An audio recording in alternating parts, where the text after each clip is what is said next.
નમસ્કાર દર્શક મિત્રો, તમે જોડ્યા છો સાંઈ ગ્રુપ સંચાલિત ઝટપટ ન્યૂઝ અને નવસારી લાઈવ. નવસારીમાં જુલાઈ મહિનામાં 3 વખત પૂર આવ્યું છે અને નવસારી શહેરી વિસ્તાર પૂરમાં ગરકાવ થઈ જવા પામ્યો હતો. સમગ્ર નવસારીનો લગભગ 30% જેટલો વિસ્તાર પાણીમાં ડૂબી જવાના કારણે ભારે હાલાકી વેઠવાનો વારો આવ્યો હતો.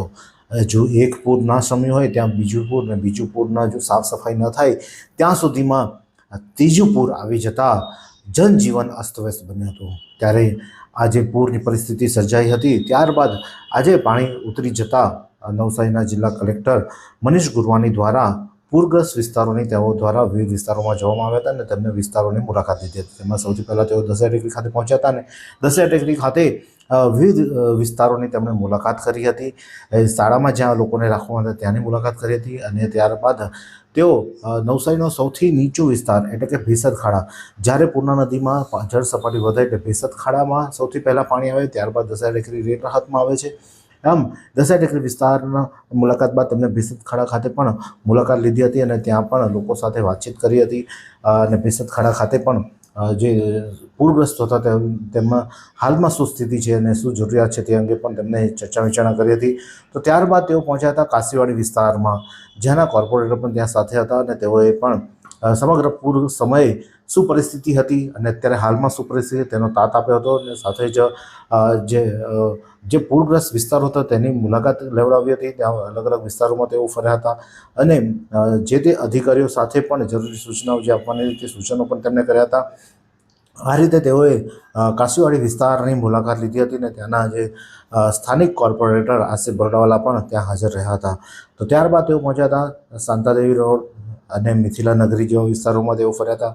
ત્યાં પણ તેમણે જે પૂરની જે પરિસ્થિતિ હતી અને અત્યારે હાલની શું પરિસ્થિતિ છે તે અંગે સમીક્ષા કરી હતી, ચર્ચા વિચારણા કરી હતી અને આ પાણીનો નિકાલ વહેલી તકે કઈ રીતે થઈ શકે તેને પણ તેમને ચર્ચા વિચારણા કરવામાં આવી હતી.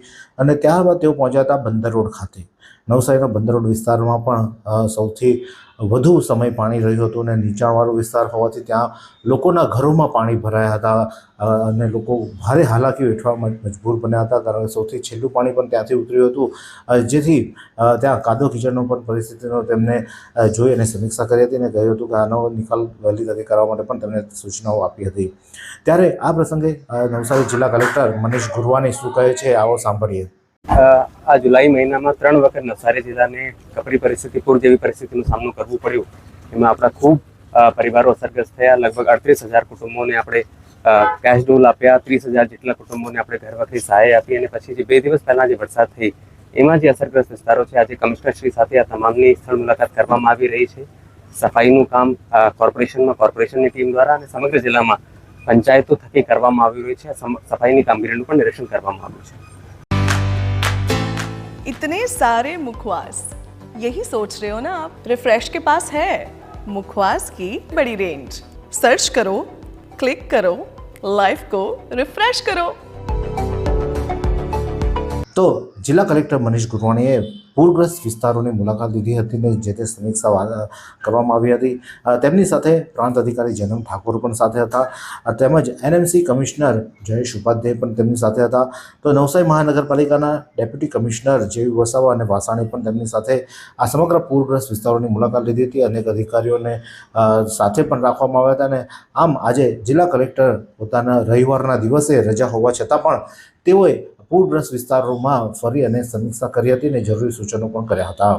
આ જ પ્રકારના અવનવા સમાચાર માટે જોતા રહો સાંઈ ગ્રુપ સંચાલિત ઝટપટ ન્યૂઝ અને નવસારી લાઈવ.